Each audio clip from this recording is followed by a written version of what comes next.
She was locked in the basement of a Seoul mansion, bleeding and terrified, believing she would die there. But when the steel door exploded open, it wasn't her captor. It was him. The Korean Mafia boss who owned the mansion. The man whose enemies had kidnapped her to destroy him. Now they had 12 hours to escape the city, unravel who betrayed them both, and decide if the connection burning between them was worth dying for. While I tell you this story, one that will make you feel many emotions, click the subscribe button. It's the only way to support us. And thank you. Emma Clark never imagined her dream of teaching in Seoul would lead to this. 27 years old, American, alone in a foreign city. She'd arrived 3 months ago with a work visa, a small savings account, and a desperate hope that distance would heal her. Distance from California. From him. From the bruises that had finally faded but left scars she couldn't see. Her ex-boyfriend, Marcus, had controlled everything. Where she went, who she saw, what she wore. When she finally left, he told her she'd never survive without him. She was determined to prove him wrong. But Seoul was expensive. Her teaching job at a small language academy barely covered rent in a cramped studio in Mapo-gu. The walls were thin. The heat barely worked. At night, she heard her neighbors' arguments and tried not to remember her own. She ate convenience store kimbap for dinner and walked 40 minutes to work to save subway fare. Her dream, opening a cultural center for underprivileged children, felt impossibly far away. She was surviving, barely. Then came the letter. It arrived on a Tuesday morning, slipped under her apartment door. No postage, no return address. Just her name, handwritten in perfect English, Emma Clark. Inside, a single photograph. Her. Walking to work yesterday. Someone had been following her. Her hands shook. The photo had a message on the back. You owe a debt? Pay it? Or we collect differently. Emma's throat closed. She didn't owe anyone anything. Unless her father. The man who'd abandoned her and her mother when Emma was 9. The man she hadn't seen in 18 years. Had he left debts? Had he used her name? She called the police. They were polite but clear. Without a direct threat, they couldn't do much. Seoul had millions of people. Anonymous notes happened. She should be careful. Lock her doors. Stay alert. That night, Emma couldn't sleep. Every sound in the hallway made her freeze. She pushed her dresser against the door and sat on her bed with the lights on, knees pulled to her chest. She tried to pray, something she hadn't done since childhood. God, if you're there, I don't know what I did to deserve this, but I'm scared. Please, help me. The next day, another photo. This time she was inside a cafe near her school. The angle suggested the photographer had been sitting right behind her. The message, 3 days. Emma's stomach dropped. She couldn't go to work, couldn't think, couldn't breathe. She stayed inside her apartment for 2 days, surviving on crackers and tap water. On the third night, someone knocked. Not a gentle knock, a pounding. Emma Clark. Open the door. She pressed herself against the wall, heart slamming against her ribs. The pounding continued. Then the door burst open. Lock broken, dresser shoved aside like it weighed nothing. 2 men entered, both Korean, both wearing dark suits. They didn't speak, just grabbed her. Emma screamed, fought, kicked. One of them hit her, a sharp backhand that split her lip. Stop fighting, he said in accented English. You're coming with us. They dragged her down the stairs, into a black van waiting in the alley. She tried to scream again, a hand clamped over her mouth. The last thing she saw before a hood went over her head was the neon signs of Seoul blurring past. Then darkness. When the hood came off, she was in a basement. Cold concrete. A single bulb overhead. Steel door. No windows. Her wrists were zip-tied. Her face throbbed where she'd been hit. She was alone. Hours passed, or maybe minutes. She couldn't tell. She prayed again, harder this time. Please, please. I don't want to die here. Not like this. Not alone. Footsteps above her. Voices. Then silence. Then an explosion. The steel door blew inward with a deafening crash. Through the smoke and debris, a figure emerged. Tall, broad-shouldered, moving with lethal precision. He wore a black suit, perfectly tailored, blood on his knuckles, gun in his right hand. Behind him, 3 men in tactical gear swept the room, but Emma only saw him. His face was sharp, beautiful in a dangerous way. Dark eyes that scanned the basement like a predator assessing territory. When those eyes landed on her, they widened, just slightly. Surprise, then fury. "Get her out of those," he snapped in Korean. One of his men rushed forward and cutting the zip ties with a tactical knife. Emma gasped, rubbing her wrists. Her whole body shook. The man in the black suit crouched in front of her, eye level now. "Are you hurt?" His English was flawless, accent barely noticeable. Emma couldn't speak, could barely breathe. "Answer me." His voice was softer now, but still commanding. "Are you hurt?" My face." She touched her split lip. His jaw tightened. He turned to one of his men. "Get the medic?" Then back to her. "Can you stand?" She nodded, though she wasn't sure. He helped her up, his grip firm but careful. His hand on her elbow was warm through her thin sweater. "Who are you?" Emma whispered. "Kang Min-jun." He said it like she should know the name. "And you're in my house." Emma's mind spun. "Your house? This basement belongs to my estate. My men found you 20 minutes ago during a security sweep." His eyes darkened. "Someone broke into my property. Put you in my basement, as a message." "A message?" "To me." Min-jun's voice was ice. "You're bait." Emma's legs nearly gave out. He steadied her. "I don't understand. I don't know you. I'm just a teacher." "Then why were you taken to my mansion?"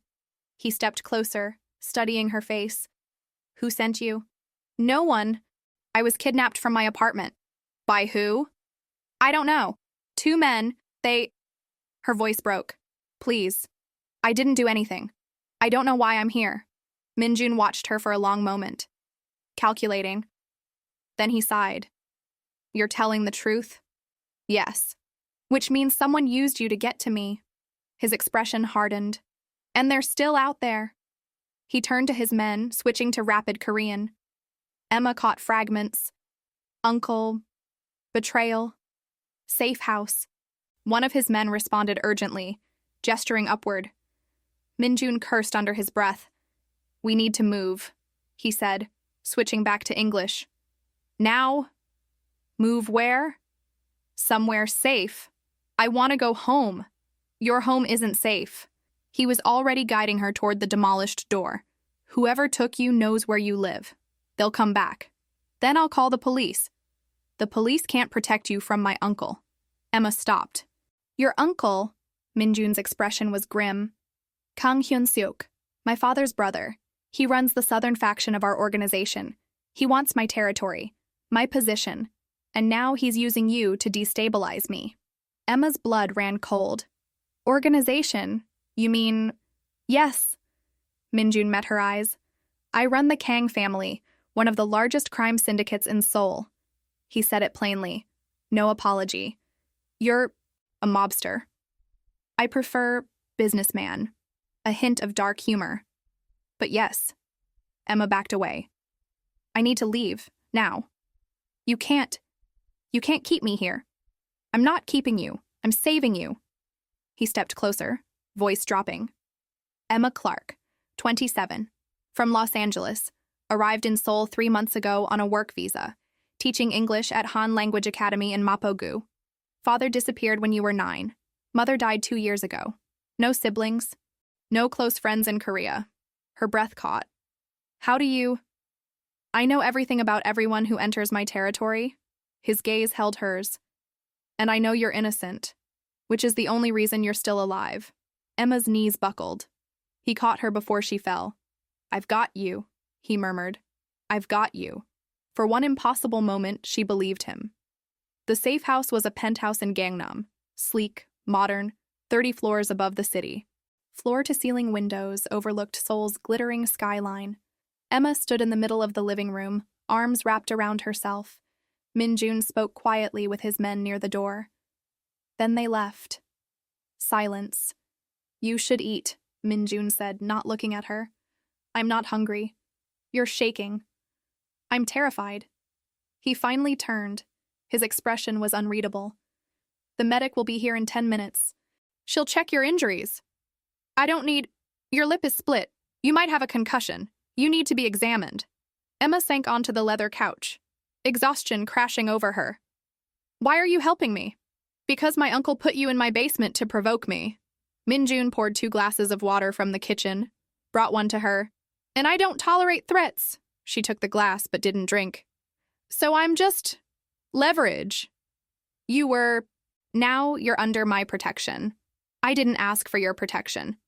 No. He sat across from her, elbows on his knees. But you need it. Emma's hands tightened around the glass. What does he want? Your uncle? Control? Power. My father built this family.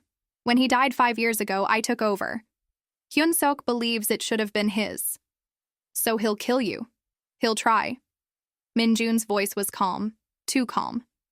But first, he'll hurt everyone I care about. You don't even know me. He doesn't know that. Emma's stomach turned. He thinks we're connected. Yes. Are we? Minjun's eyes met hers. Dark, unguarded for just a moment. Not yet. The medic arrived, a middle-aged woman with gentle hands and efficient silence. She cleaned Emma's split lip, checked her pupils, examined her wrists. Minor contusion. No concussion. She'll be sore for a few days. The medic handed Emma a small bottle of painkillers. Take 2 tonight. When she left, Minjun showed Emma to a bedroom. It was bigger than her entire apartment. King-sized bed, ensuite bathroom, a closet full of women's clothes in her size. How? Emma stared at the clothes. I had someone bring them. Minjun leaned against the doorframe. You'll stay here until it's safe. How long? I don't know. Emma turned to face him. I can't just disappear. I have a job, students, a life. Your principal has been informed you're taking emergency leave. You'll still be paid. You can't just. I already did. His tone brooked no argument. Your safety is more important than your schedule. Emma's frustration flared. You don't get to make that choice for me. Someone has to. He pushed off the doorframe. Get some rest. Wait. He paused. Emma's voice softened. Why do you care? Really? Minjun was quiet for a long moment. Because I know what it's like to lose someone you should have protected. Then he left, closing the door behind him. Emma sat on the edge of the bed, mind reeling. She should be terrified. She was terrified. But beneath the fear was something else. Curiosity. 3 days passed. Minjun was distant but attentive. He brought her meals, checked on her injuries, gave her space. But he never explained, never opened up. Emma spent hours staring out the windows, watching Seoul move below. At night, she heard him on the phone, tense conversations in Korean. She caught fragments, Hyun-seok, warehouse, shipment. On the 4th night, she found him on the terrace at 2 a.m. He stood at the railing, suit jacket discarded, sleeves rolled up. A cigarette burned between his fingers. I didn't know you smoked, Emma said softly. He didn't turn. I don't, usually. She stepped closer. Can't sleep. Never can. Me neither. Silence stretched between them. Then Minjun spoke. I had a sister. Sujin. She was 12 when she was taken. Emma's breath caught. Rival gang. They wanted ransom. My father refused to negotiate, said it showed weakness. His voice was hollow. I begged him to pay. He said no. 3 days later, they sent her body back. Minjun, Emma whispered. I was 18. I should have done something. Anything. He finally looked at her. I didn't. And she died. Emma saw it then. The guilt carved into every line of his face. It wasn't your fault. Wasn't it? He crushed the cigarette under his shoe. I had power even then. Resources. I could have defied my father. Paid the ransom myself, but I obeyed. You were a kid. I was a coward. Emma moved closer, voice firm. You were 18. Your father was the adult, the leader. He made the choice, and I've lived with it every day since. Minjun's eyes held hers. So when I found you in that basement, someone innocent, someone used as bait, I won't let it happen again. Something shifted in Emma's chest. She reached out, hesitated, then touched his hand. His fingers curled around hers. Neither of them pulled away. The attack came at dawn. Emma woke to gunfire. She bolted upright, heart hammering. More shots. Shouting in Korean, her door burst open. One of Minjun's men. "Stay down!" he barked, weapon drawn. Then Minjun was there, pulling her off the bed, shielding her body with his. "What's happening?" Emma gasped. "Hyun-suk, he found us!" More gunfire. Glass shattered. Minjun dragged her into the bathroom, locked the door. "Stay here. Don't open this for anyone but me." "Where are you going?" "To end this." He was gone before she could protest. Emma huddled in the bathtub, hands over her ears, praying harder than she ever had. Please, please keep him safe. Keep us all safe. Minutes felt like hours. Then silence. Footsteps approaching. The door handle turned. "Emma, it's me." She recognized his voice. Unlocked the door with shaking hands. Minjun stood there, blood on his face. Not his, she realized. His eyes were wild. "Are you hurt?" She shook her head. He exhaled, pulled her into his arms. She clung to him, feeling his heartbeat against hers. "We need to move," he said into her hair. Now. They relocated to a compound outside Seoul, heavily guarded, isolated. But Emma knew the truth. Nowhere was safe. Hyun-suk was escalating. 2 days later, one of Minjun's lieutenants was found dead, throat slit, left in front of the compound gates. A message. That night, Minjun's closest advisor, a man named Jin Ho, was revealed as the traitor. He'd been feeding information to Hyun-suk for months. Minjun personally executed him. Emma didn't watch, but she heard the gunshot. She found Minjun afterward, alone in his office, blood on his hands. "Literally, I didn't have a choice," he said without looking up. "I know." "Do you?" His voice cracked. "I killed a man I trusted like a brother." Emma knelt beside his chair. "He betrayed you. He would have gotten us both killed. This is my life, Emma." Minjun finally met her eyes. "Blood. Violence. Betrayal. You don't belong in it." "Maybe not." Emma took his bloodied hand. "But I'm here anyway." He stared at their joined hands. Then he kissed her. It was desperate, fierce, full of fear and need. Emma kissed him back, fingers tangling in his hair. When they broke apart, both were breathing hard. "I can't protect you," Minjun whispered. "Then let me help you." "How?" Emma's jaw set. "Let me be the bait." Minjun refused. "Absolutely not. Never." But Emma was relentless. "He wants me. He thinks I matter to you, and now I do, so use that." "You're asking me to put you in danger. I'm asking you to let me choose." Emma's voice was steel. "For once in my life, let me decide." They argued for hours. Finally, Minjun agreed. The plan: Emma would be seen in public. Hyun-suk's men would take her. Minjun would track her, follow, and ambush. But there was a cost. To guarantee Hyun-suk would take the bait, Minjun had to offer something he'd never given. Surrender. He called his uncle, made a deal. He'd step down, relinquish his territory, walk away from the family, in exchange for Emma's safety. Emma overheard the call, burst into his office. "You can't do that. It's done. Minjun, this is your life. And you're mine." He stood, crossing to her. "I won't lose you the way I lost Soo-jin." Tears burned Emma's eyes. "You'll have nothing. I'll have you." He cupped her face. "That's more than I ever thought I'd deserve. You deserve everything. I'm a criminal, Emma. I've killed. I've stolen. I've built an empire on blood. You're also the man who saved me, protected me, saw me when I was invisible." Emma's voice broke. "You're the man I fell in love with." Minjun's breath caught. "Say it again. I love you." He kissed her then. Slow, deep, reverent. When they pulled apart, his forehead rested against hers. "I've never believed in God," he whispered. "But you feel like grace." Emma smiled through her tears. Then maybe we're both worth saving." The night before the plan, they lay together in his bed, not making love, just holding each other. If this goes wrong, Minjun started, it won't. But if it does, his grip tightened. Know that you changed me. You made me believe I could be more than my father's son. You already are. Not yet. He kissed her forehead. But I will be. For you. Emma closed her eyes, memorizing the feel of him. Hey, promise me something, she whispered. Anything. If we survive this, help me build my dream, the cultural center. Consider it done. Together, not just your money, you and me, building something good. Minjun pulled back to look at her. You'd want that. With me. I'd want everything with you.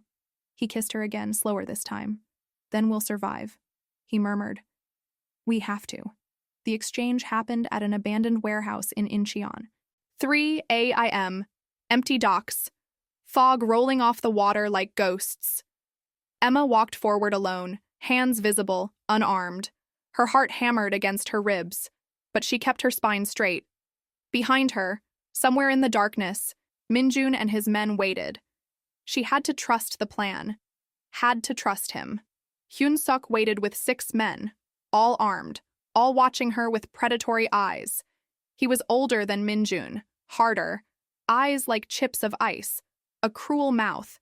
This was the man who'd ordered a 12-year-old girl's death. Emma's stomach turned, but she didn't stop walking. Emma Clark. His English was rougher than Minjun's, accent thicker. You're prettier than your photos. Emma said nothing, just stopped 10 feet away, as instructed. My nephew truly cares for you. Fascinating. Hyun-seok circled her slowly, like a shark. He's never cared for anyone, not since Soo-jin. Emma's hands clenched at her sides. Don't react. Don't give him anything. Did he tell you? Hyun-suk stopped in front of her. About how she died? Yes. Did he tell you the whole truth? Emma's pulse spiked. What truth? Hyun-suk's smile was cold, reptilian. That I was the one who ordered it. The world tilted. Emma's breath caught in her throat. My brother, Minjun's father, refused to pay the ransom. Said it showed weakness. Hyun-suk leaned closer, voice dropping to a whisper. But I knew. I knew if the girl died, it would break my nephew. Make him weak, emotional, vulnerable. Emma's blood turned to ice. You killed your own niece. I made a strategic decision. He straightened, brushing invisible lint from his sleeve. And I was right. Minjun has been haunted ever since. Guilt makes men foolish. Rage flooded Emma's veins. You're a monster. I'm practical. Hyun-suk's smile widened. And now I'll use you the same way. To destroy him completely. You won't. Emma's voice was steady despite the fury burning in her chest. Because he's not the same man he was. No. Hyun-suk laughed. He's weaker. He gave up everything for you. His territory, his power, his position. He has nothing left. He's not weaker. Emma stepped forward, meeting Hyun-suk's eyes. He's stronger because he chose love over fear, redemption over revenge. And that's something you'll never understand. Hyun-suk's smile faded. Foolish girl. Gunfire erupted. The night exploded into chaos. Minjun's men poured from the shadows, 20 of them, armed, coordinated, moving like a trained unit. Hyun-suk's men scattered, returning fire. Emma dropped to the ground, covering her head. Bullets whistled overhead, shouts in Korean, the metallic smell of gunpowder. Then strong hands grabbed her, pulling her behind a shipping container. Minjun, are you hurt? His eyes scanned her frantically. No, I'm okay. Stay down, don't move. He was gone before she could respond, disappearing into the firefight. Emma pressed herself against the cold metal, praying harder than she ever had. Please, please keep him safe. Keep all of them safe. The firefight lasted less than 5 minutes. Minjun's men were better trained, better positioned. One by one, Hyun-suk's guards fell, disarmed, incapacitated, not killed. Minjun had given explicit orders, no unnecessary deaths. This ended tonight, but it ended with justice, not more bloodshed. Emma peeked around the container. Minjun moved through the chaos like a force of nature, disarming one man with a swift strike, dodging a knife, taking down another with brutal efficiency. But he wasn't killing, just neutralizing. Finally, only Hyun-seok remained. He stood alone near the water's edge, gun drawn, breathing hard. Min-jun approached slowly, weapon lowered, but ready. "It's over," Min-jun said quietly. Hyun-seok laughed, a harsh, bitter sound. "You think you've won?" "Yes." "You gave up everything for her," Hyun-seok's voice cracked. "Your birthright, your power, you have nothing left." "I have her." Min-jun's voice was steady, certain. "Why, that's everything." "Love makes you weak." "No." Min-jun stopped a few feet away. "Love made me strong enough to walk away from this life, strong enough to choose differently, strong enough to break the cycle you and my father built." Hyun-seok's face twisted with rage. "Your father built an empire!" "My father built a prison." Min-jun's gun rose, aimed at his uncle's chest. "And I'm done living in it." "So kill me then." Hyun-seok spread his arms. "Prove you're still a Kang?" "I don't need to prove anything." Min-jun's finger hovered over the trigger. "Not anymore." For a long moment, uncle and nephew stared at each other. The fog swirled between them. Emma held her breath. Then Min-jun lowered the gun. "I won't kill you," he said. "But I'll make sure you never hurt anyone again." He signaled to his men. They moved forward, taking Hyun-seok into custody, not to execute, but to deliver. To the authorities. To justice.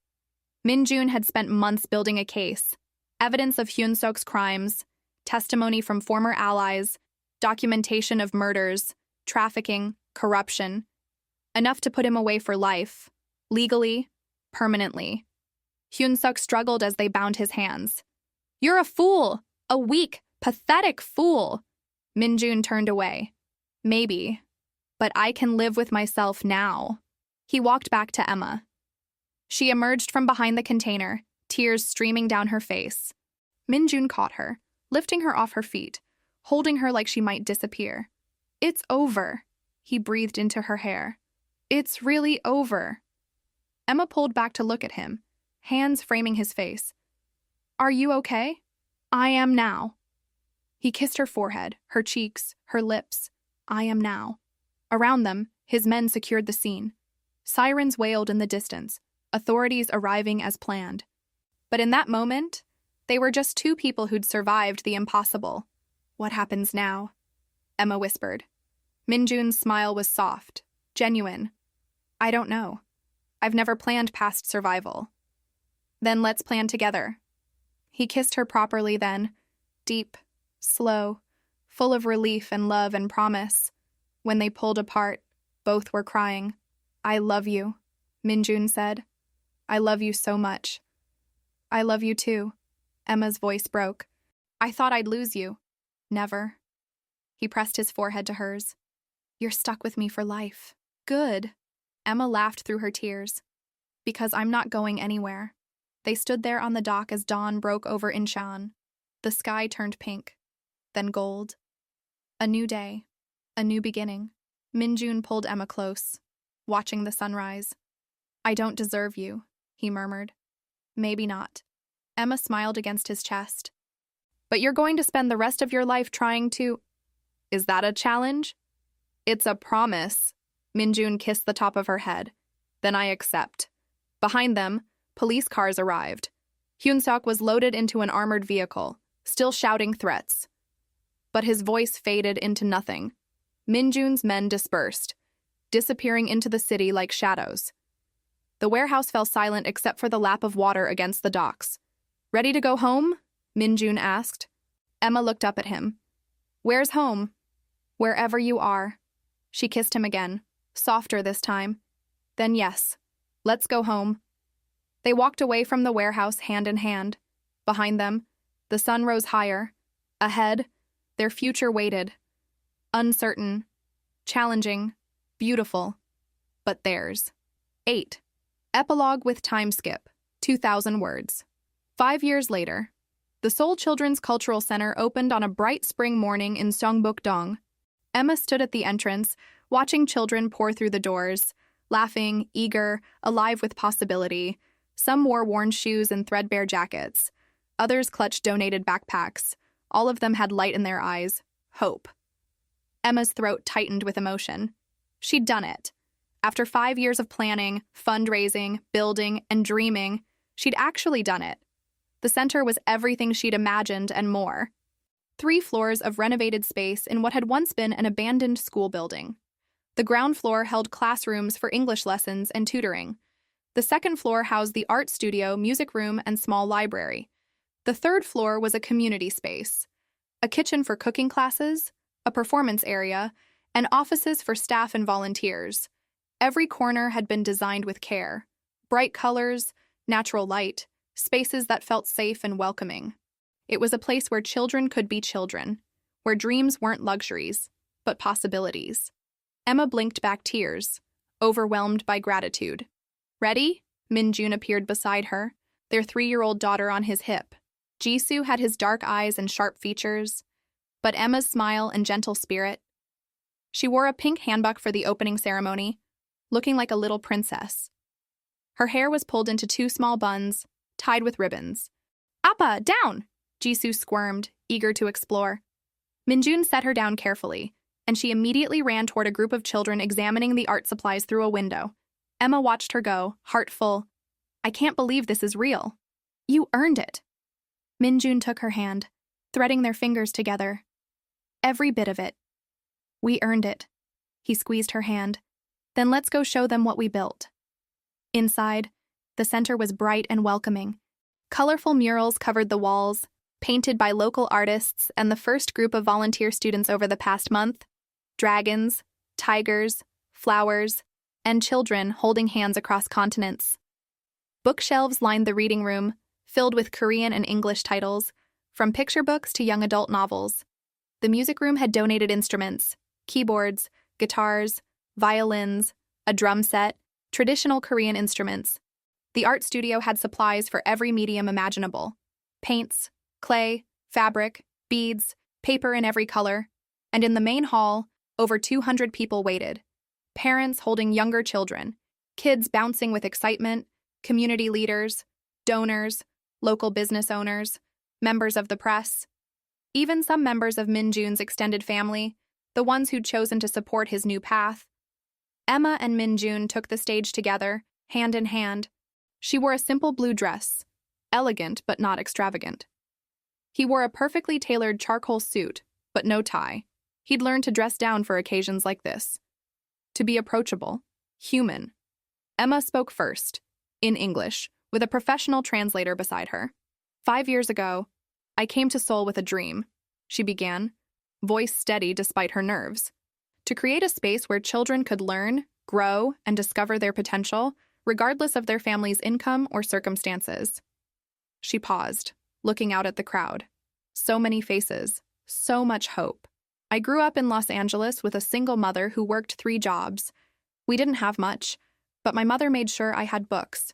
She made sure I could dream. Emma's voice thickened. This center is for every child whose parent is working those 3 jobs. For every kid who needs a safe place to learn and create. For every young person who deserves a chance. Applause rippled through the hall. Emma glanced at Min-jun. He nodded encouragingly. But I couldn't have done this alone, she continued. This center exists because of partnership, community, generosity, and second chances. She handed the microphone to Min-jun. He took a breath, then spoke in Korean, his voice steady and confident. So different from the man she'd met 5 years ago, haunted, guilt-ridden, trapped. Many of you know my family's history, he said. The Kang name carries weight in this city, not all of it good. My father built his legacy on power and fear. For many years, I followed in his footsteps. A ripple went through the crowd, some shifting uncomfortably, others nodding. Min-jun continued. But I chose differently. With my wife's help, I learned that true strength comes from serving others, from building up instead of tearing down, from using resources to heal instead of harm. He looked at the children in the front row, eyes soft. This center is proof that we can all change. We can all become better than we were. We can break cycles that have held our families captive for generations. His voice grew stronger. and we can build something beautiful from the ashes of our past mistakes." The applause this time was thunderous. Emma saw tears on some faces, nods of approval, skeptical looks from others who knew the Kang reputation and weren't ready to believe in redemption, but she also saw hope, and that was enough. After the speeches, they gave tours in small groups. Children explored the classrooms, fingers trailing over fresh paint and new desks. They tried instruments in the music room, creating chaotic but joyful noise. They grabbed books in the library, settling into beanbags to flip through pages. They marveled at the art supplies, more than most had ever seen in one place. Parents asked questions about enrollment, schedules, safety protocols, qualifications of teachers. Emma answered each one patiently, passionately. She explained that enrollment was free but required a simple application process, that they'd have classes 6 days a week, with different age groups and skill levels, that every teacher and volunteer had been background checked and trained, that they'd provide snacks and, eventually, full meals for children who needed them, that transportation assistance was available, that this was a community center, built by the neighborhood, for the neighborhood. One mother, holding a shy 7-year-old's hand, approached Emma with tears in her eyes. "Thank you," she whispered in Korean. Emma understood enough to respond. "It's our honor," the woman continued in broken English. "My daughter. She loved to draw, but I cannot pay for lessons." Emma knelt down to the little girl's level. "What's your name?" "Minji," the girl whispered. "Minji. Do you want to see the art room?" The girl nodded, eyes wide. Emma took her hand and led her upstairs, the mother following. In the art studio, Minji's face transformed. She touched the paints carefully, reverently, picked up brushes like they were made of gold. "You can come here anytime we're open," Emma said softly, "and create whatever you want." Minji looked up at her. "Really? Really?" The little girl burst into tears and hugged Emma's legs. Emma's own tears fell as she hugged her back. This was why. At lunchtime, Min-jun found Emma in the reading room, surrounded by kids. Jisoo sat in her lap while Emma read a bilingual picture book aloud, one page in English, the next in Korean. A dozen children sat cross-legged on the carpet, listening with rapt attention. Min-jun leaned against the doorframe, watching. His wife, his daughter, his redemption, all in one frame. 5 years ago, he'd been a man drowning in guilt and violence. Now he was a father, a husband, a community member, someone who built instead of destroyed. Emma looked up, caught his expression, smiled that smile that still made his heart stop. "I love you," she mouthed. "I love you more," he mouthed back. Jisoo giggled. "Appa silly." "Very silly," Emma agreed, kissing their daughter's head. The children laughed, and Min-jun felt something he'd never expected to feel. Peace. That evening, after the center closed and the last family had left, Emma and Min-jun walked through the empty building. Their footsteps echoed in the quiet. "It's perfect," Emma whispered, looking around. "You're perfect." Min-jun pulled her close. She leaned into him. "We did something good here. We did." They stood in the main hall, where hours ago hundreds of people had celebrated. Now it was just them and the possibilities. "Thank you," Emma said softly. "For what?" "For believing in this, for investing not just money but time, energy, your heart." Min-jun turned her to face him. "Emma, you gave me a reason to be better. This center, it's not charity for me, it's survival. It reminds me every day why I chose to change. I love you so much. I love you more." They locked up and drove home, Jisoo already asleep in her car seat. Their house in Songbuk-dong was modest by Kang family standards. No gates, no guards, no bulletproof windows. Just a 3-bedroom home with a small garden where Jisoo played and Emma grew herbs. A normal house, a safe house, a home. Inside, Min-jun carried Jisoo to bed while Emma made tea. He changed their daughter into pajamas, tucked her in, kissed her forehead. "Sarangi, my little star," he whispered. "Sarangi, Appa," she mumbled, half asleep. When he returned to the living room, Emma was on the terrace, looking out at the city lights, soul stretched before them, glittering, alive, full of millions of stories. They were just 2 of those stories now. Not the most powerful, not the most notorious, just two people who'd chosen love over fear. Min-jun wrapped his arms around Emma from behind, pulling her against his chest. "Today was perfect," Emma murmured. "You were perfect." "We were perfect." She turned in his arms. "I'm so proud of you, of us." Min-jun's expression softened. 5 years ago, I couldn't have imagined this. Neither could I. They swayed slightly, moving to music only they could hear. 5 years ago, Emma had been terrified, alone, locked in a basement, believing she'd die there. 5 years ago, Min-jun had been a man trapped by his father's legacy, drowning in guilt over his sister's death, unable to see a way out. Now they had a daughter who knew only love and safety. Now they had a center that would change hundreds of lives. Now they had each other. After Hyun-seok's arrest and conviction, 25 years without parole, Min-jun had systematically restructured everything.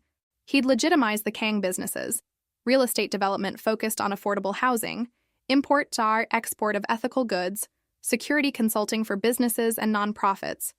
He'd cut ties with every illegal operation, even when it cost him half his territory and a dozen former allies. He'd used his remaining influence to protect vulnerable communities instead of exploiting them. Some family members had disowned him, called him weak, a traitor to his father's memory. But others, younger cousins, distant relatives, even some of his father's old associates, had quietly reached out, asking how he'd done it. If they could do it too, Min-jun had helped them transition, legitimize, find redemption. It wasn't perfect. Old enemies still surfaced occasionally. Threats came, challenges arose, but Min-jun slept better now, looked at himself in the mirror without flinching, could hold his daughter without fearing he'd poison her with his past. Emma had opened the cultural center, fulfilling her childhood dream. She taught there 3 days a week: English, reading, creative writing. She spent 2 days doing administrative work, fundraising, managing volunteers. Weekends were sacred, family time only. Min-jun ran his legitimate businesses with ethics his father had never considered: fair wages, safe conditions, honest dealings. It was less profitable than the old ways, but infinitely more sustainable. Together, they'd built something real, something good. "Do you ever regret it?" Emma asked softly, breaking the comfortable silence. "Giving up the power, the respect that came with fear?" "Never." Min-jun didn't hesitate. "I have everything I need right here. But you gave up so much. I gave up poison." He cupped her face. "And I gained life." "How could I regret that?" Emma leaned into his touch. "I never properly thanked you." "For what?" "For saving me. For seeing me when I felt invisible. For loving me when I didn't think I could be loved." "Emma." His voice was thick with emotion. "You saved me. You taught me what love actually is, what grace looks like, what redemption means." She kissed him then, slow, deep, full of 5 years of devotion and trust. When they pulled apart, both were crying. "I love you," Emma whispered. "I love you more," Min-jun replied. "Impossible. Watch me prove it every single day for the rest of our lives." Emma laughed through her tears. "Deal." They sat together on the terrace under the stars, two souls once shattered, now whole. Soul glittered below. Above, the moon rose full and bright. "Do you think Jisoo will understand someday?" Emma asked. "About your past? About how we met?" "I hope so." Min-jun's voice was thoughtful. "I want her to know that people can change, that our mistakes don't have to define us, that there's always a path to redemption if we're brave enough to take it. She's lucky to have you as a father. I'm lucky to have both of you, to have this life." He gestured at the city. 5 years ago, I thought I was beyond saving. And now? Now I know that no one is. Min-jun pulled her closer. "As long as there's breath, there's hope." Emma rested her head on his shoulder. "Thank you." "For what?" "For breaking down that door, for protecting me, for choosing us over everything else, for becoming the man I always believed you could be." Min-jun kissed her hair. "Best decision I ever made." They sat in comfortable silence, listening to the city breathe. Somewhere out there, children from the cultural center slept peacefully. Tomorrow they'd return. Learn, create, dream, become, because two people had chosen redemption, had chosen each other, had chosen to build light in a dark world. Min-jun looked at his wife, this fierce, beautiful, compassionate woman who'd crashed into his life and changed everything. Emma, thank you for not giving up on me. Thank you for not giving up on yourself. He kissed her again, grateful for every moment, every choice, every second chance. In the house behind them, Jisoo slept peacefully, dreaming whatever 3-year-olds dream. Tomorrow, they'd wake up and do it all again. Build, love, serve, grow, heal, together, always together. Min-jun thought of his sister, Soo-jin, wondered if she could see him now, wondered if she'd forgive him for taking so long to become the brother she'd deserved. I hope she knows, he whispered. Emma understood without asking. She knows, and she's proud of you. You think so? I know so. They stayed on the terrace until the moon was high and the city had quieted. Then they went inside, checked on Jisoo one more time, and went to bed. In the morning, they'd start again.